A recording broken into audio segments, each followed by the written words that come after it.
Hello, and thank you for joining me again today on the Finding Hope After Loss podcast. Don't forget to subscribe so you don't miss any future episodes. You can really help the show reach more loss and infertility families by taking a moment to leave a positive review or rating on Apple or Spotify. You can also check out more information about the episode in the show notes at journeyforjasmine.com. In this episode, I talk with Fernanda. She shares her story of pregnancy loss after losing her son George at 20 weeks and the stillbirth of her daughter Natalie.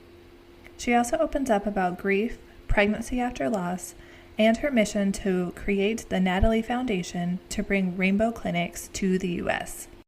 Hello, everyone. Today I am here with Fernanda. Fernanda, can you tell us a little about yourself? Hi, I'm Fernanda Sheridan. I'm from Brazil. I came here to do my master's in law. I worked a little bit until I lost my daughter, Natalie, and then I decided to devote my life to help other moms. Do you mind sharing just a little bit about your loss? Of course. So I had my first son, Nate, who was healthy and full term. Then 1 year later, I got pregnant with my second boy, George. And at 20 weeks, we learned that he was not developing. And then a few days later, he actually passed. It was a loss by itself and it was terrible. I just tried to brush it off, and then my husband and I, we decided to do IVF then and test for any genetic problem so that wouldn't happen again.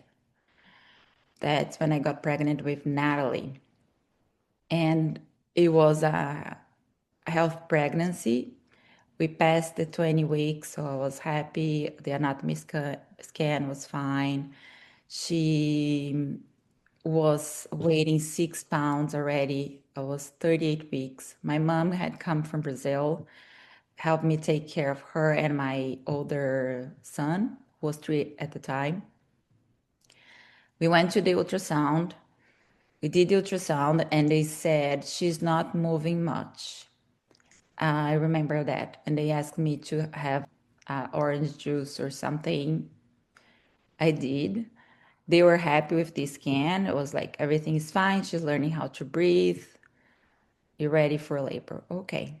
That night, however, I felt that she she was kicking and punching like never before. It's not a normal just one kick. It was a fight, just like boxing inside my belly. I well, I never heard of that. I was like, it's weird. My husband saw, also felt, and it's like, oh, okay, she's gonna be a big soccer player, etc. But I wasn't at easy. The next day, I didn't feel she moving much. I had a friend over, and she told me that old tales wife, that is the baby doesn't have room to move much at the end of the pregnancy. That's not true. We know that now.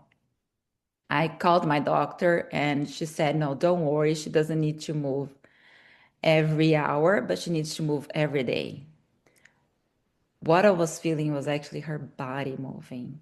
I think was not like punches and kicks. Anyways, that same day, I went into labor. I started feeling contractions at the end of the day. Went to the hospital. My husband was super happy, got the bag. I was concerned. I had a feeling that something was wrong. And then at the same time, I thought that something wrong was going to happen to me. So I just asked to be put for, I went to Mount Sinai. I asked to be put first in the line because I had a feeling that something was wrong. And sure enough, they came with the ultrasound machine. And of course, the first nurse, she's not sure. Then she brings another person. Then they change the machine until the doctor responsible from the floor came and told me there is no more heartbeat. And it just happens. And every 3 months we see something like that. It just happens. And that's what didn't sit well with me. It just happens. I think, you always happens for a reason. We just don't have the answer yet.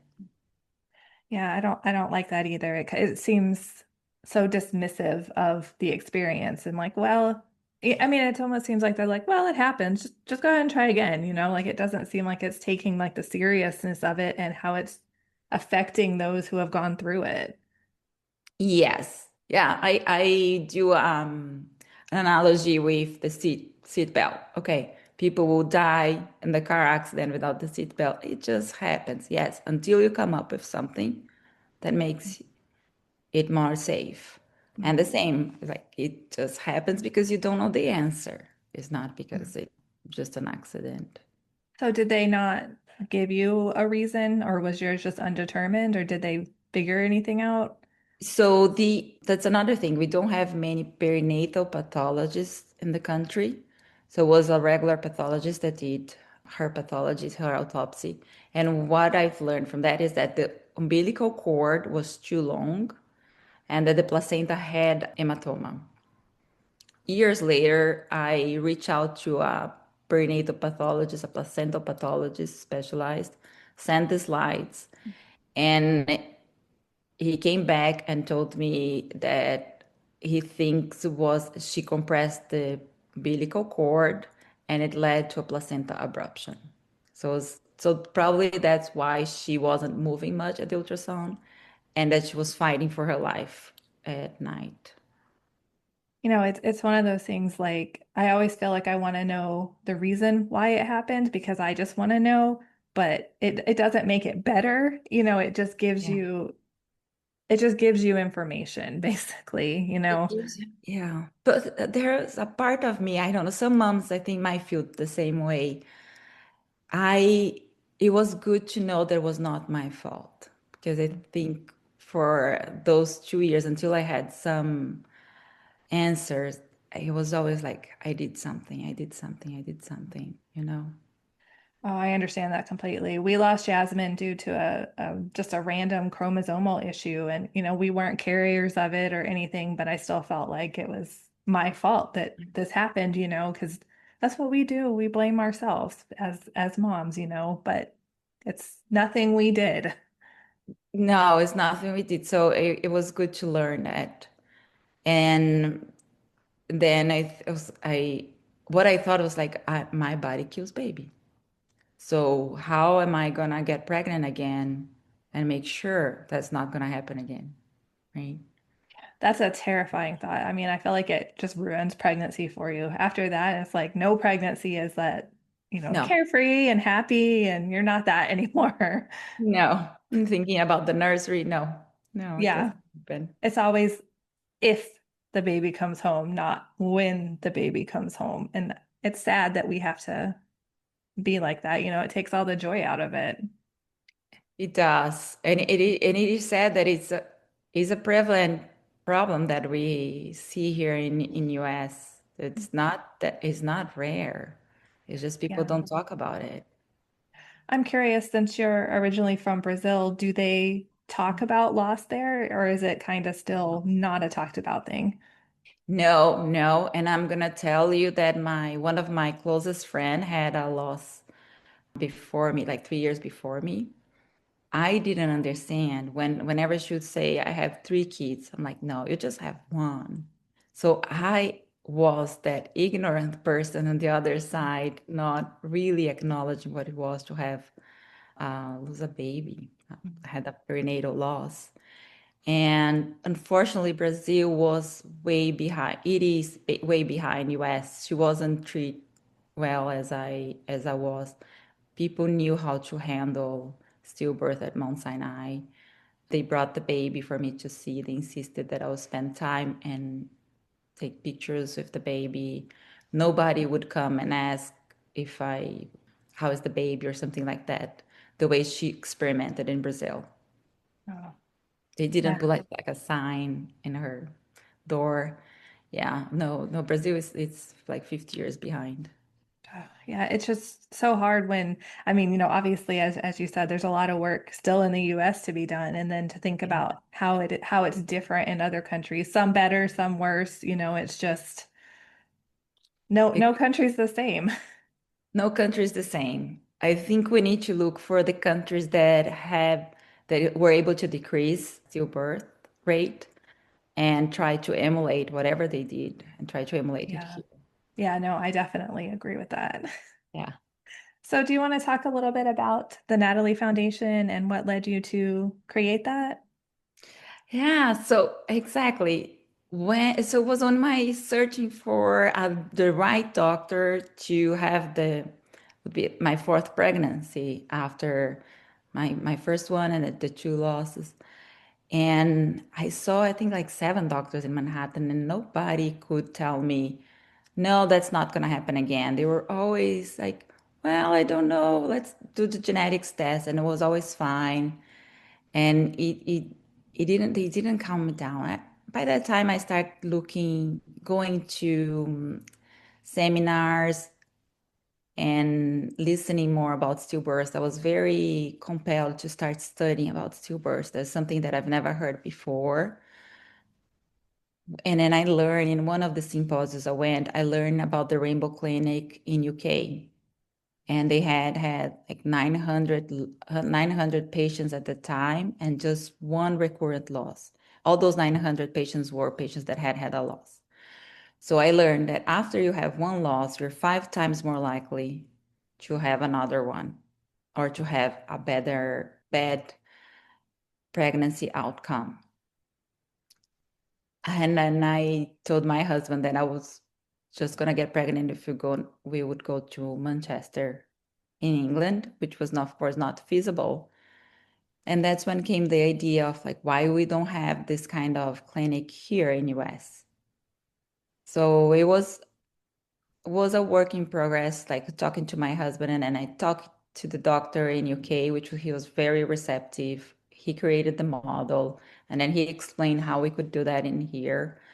And Dr. Joanne Stone at Mount Sinai, she was my doctor, and she was eager to start that kind of model here. And that's how the Natalie Foundation was born. And I fell in love with that model. And I think if we can spread that throughout the country, we might be able to prove that not only a better prenatal care, a different prenatal care for the pregnancy after loss is doable. It's going to help a lot of moms have their health baby, but change the prenatal care in general. So nobody has to have a loss to then have a better prenatal care. So that's my goal. That's the Natalie Foundation goal. And I think that's an amazing goal. I mean, to take, an idea that seems so big but so needed, and bring it over here where there's lots of people that could benefit from that. Yes, yes, exactly. I was surprised to meet a lot of other moms, and I'm sure you experienced that. You form a community with them, and it's a strong bond. Since this kind of loss is not acknowledged by society as much. Yeah. I think we make like a strong bond with the ones that suffer that. And I was even relieved to meet other moms that had prenatal care. They were educated and still had stillbirth. So it was like not my fault. Like I Yeah. did everything that I should have done. But yeah. Yeah, no, I definitely agree. It's, they understand you like nobody else can.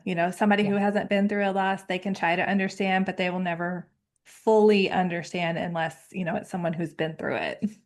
No, they won't. No, they won't. And I've been there, so I don't blame anybody. That's why I think bringing awareness and like there's no obligation to know. So that's why we need to bring awareness so they know how to handle someone that goes through that loss. So meeting those moms, then we're talking about my loss. You find that there's a lot of people that go through Mhm.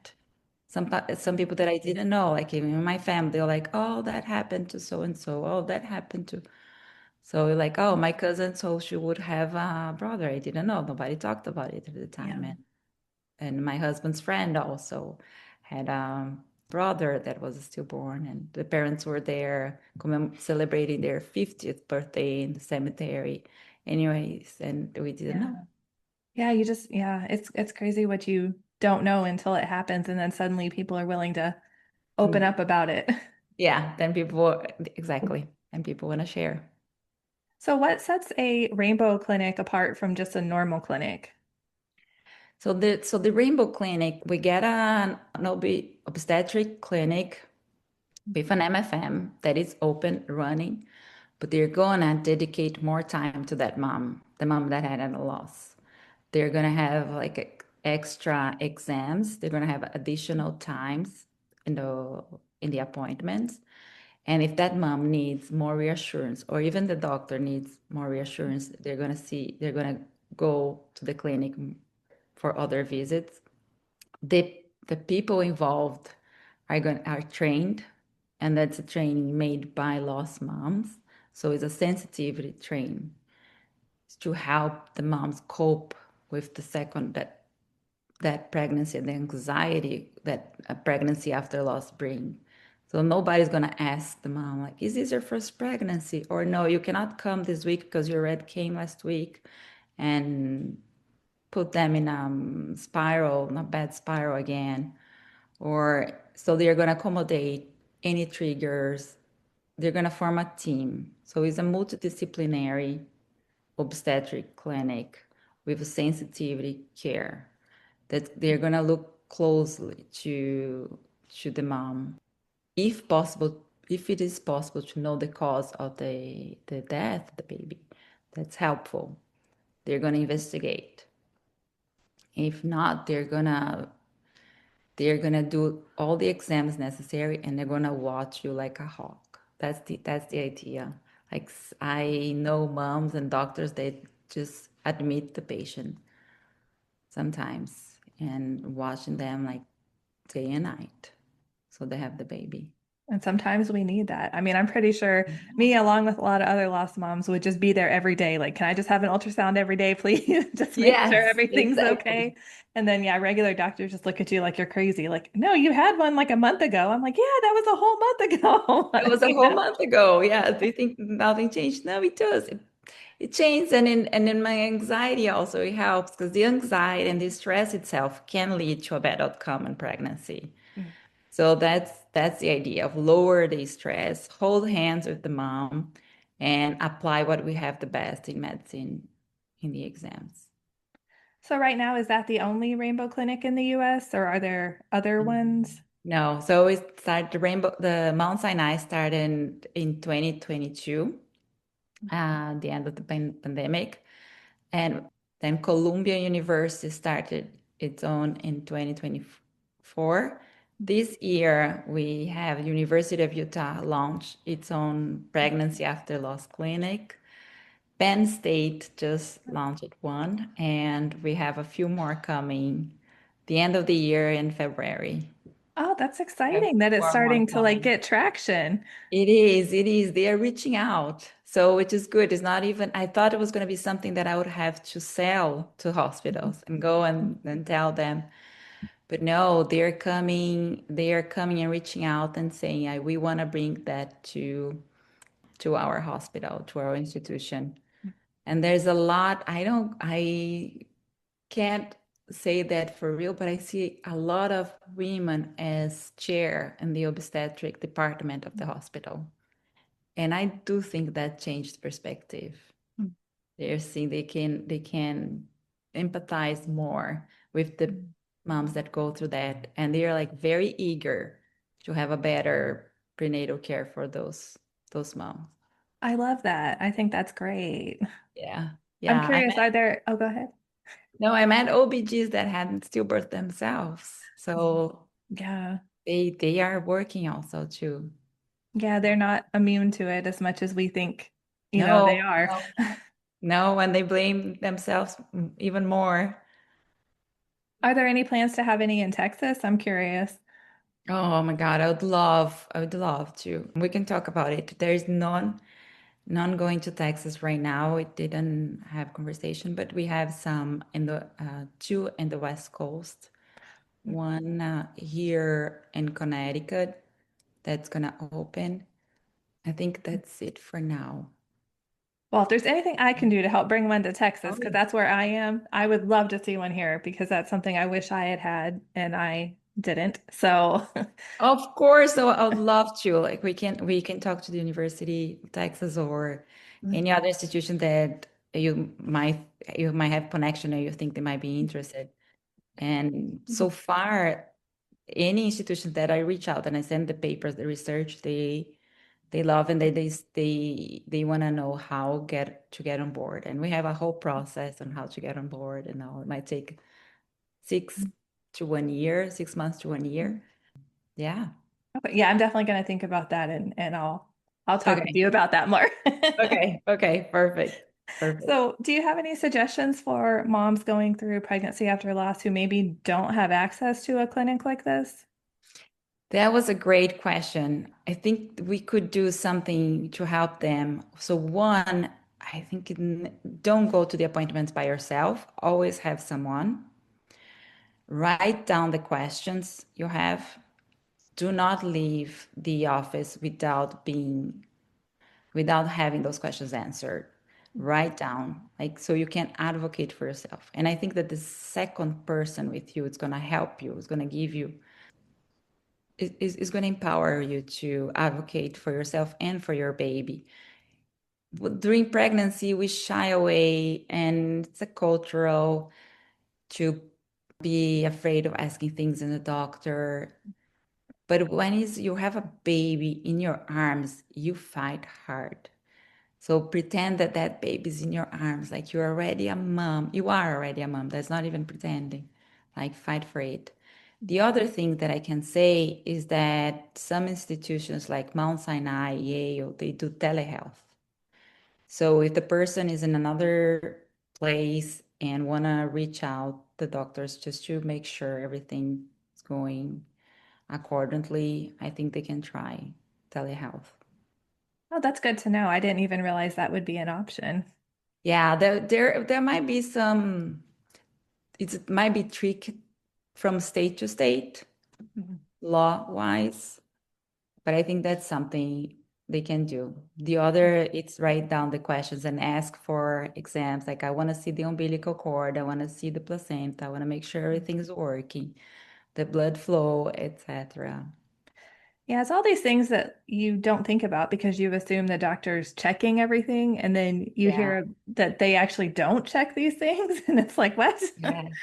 Yes, and sometimes it's not, I mean, this is not only their fault, is this our system it's a little bit messed up for better word, but they have to see patients for like 10 minutes. They are part of a whole, yeah, system that might Yeah. not be able to get. But if you ask, and what I've learned from another great writer about pregnancy after loss, that she always says for you to tell the doctor, do you want to be responsible if something happens? So that's another way. Yeah, I bet then they'll do that check, Yeah. won't they? Yes. So you always say like, do you want to walk with me or do you want to be responsible if something happens? So even when you go to labor and delivery with an emergency question, an emergency situation, always say if they brush you off, try to advocate and say no. Yeah. I feel like I've heard so many stories of people that were brushed off and not listened to and things could, not all of them I know, but in a lot of cases things could have been different if Yes. they had been listened to. Yes. I've heard that a lot of times also, unfortunately. Yeah. Yeah, there is that myth of like, oh, it's your first pregnancy. Oh, I mean, there are a lot of pregnancies that are seamless and people do give birth in the middle of like nowhere in the forest. However, when things go wrong, they go really wrong and they go wrong fast. Yeah. Yeah, I know there's people that have different comfort levels, but I was always the please put me in the hospital with all the doctors. Like I don't want to give birth at home, which for some people, Yes. like it's great. They want to do that. But for me, I'm like, please give me all the medicine and all the Yes. doctors. No, me too. Me too. And you know that even like that, things can happen, even with Right. all the support. So yeah, after what I've been through and hear from my own, I wouldn't do that. Yeah, no, I'm too scared of Yeah, I'm anything scared now. when I hear about that. Like, oh, I have a neighbor, then she wants to do like, okay, keep my mouth shut. But I know. I know. I'm like, try not to be judgy. I know it works for some yeah, people. They don't all have to do what I do, but still yeah, makes me nervous. exactly, exactly. We know that things can go wrong, and then once you're on the other side of the statistics doesn't matter anymore. Yeah, and I think that's probably why I'm more anxious about things like that because once we've been part of it, then Yeah. it seems like a really big percentage. Yes, when it happens to you, it's 100%. Yeah, like I was told less than 1% chance of her having the condition she had. I'm like, well, all right, I guess 1% is huge now. Yeah, 1% for you is 100%. Exactly. Yeah, so then it's like, well, it's just destined to happen again. So just don't throw numbers at me. Yeah, yeah. Yeah. Was it hard for you? I mean, I know you talked about it a little bit, but deciding to try again, and I know you went through multiple doctors and things, but how did you Yeah. decide that you were ready? There was a fear and there was some anxiety about trying to have another baby. So I did my research and got pregnant with Grace in 2020, and she was born 2021. But it was pandemic, and maybe I think if it wasn't, I didn't tell anybody I was pregnant. There was that I was gonna have a baby. I was so anxious, and I couldn't deal with anybody else's anxiety Yeah. at the same time. Yeah, and you just I couldn't believe, like, even and then bringing a living baby home, you still have that trauma of thinking that that baby is not gonna last, like it's too good to be true, that she's gonna die anytime. The what we deal with, like the pregnancy after loss, and then feeling that you're betraying the baby that died, that goes on to the postpartum part when you have the baby in your arms. Like I had milk for Natalie, I didn't have milk for Grace. So, and then whenever I was gonna change Grace's diaper, I would cry because I should be changing Natalie.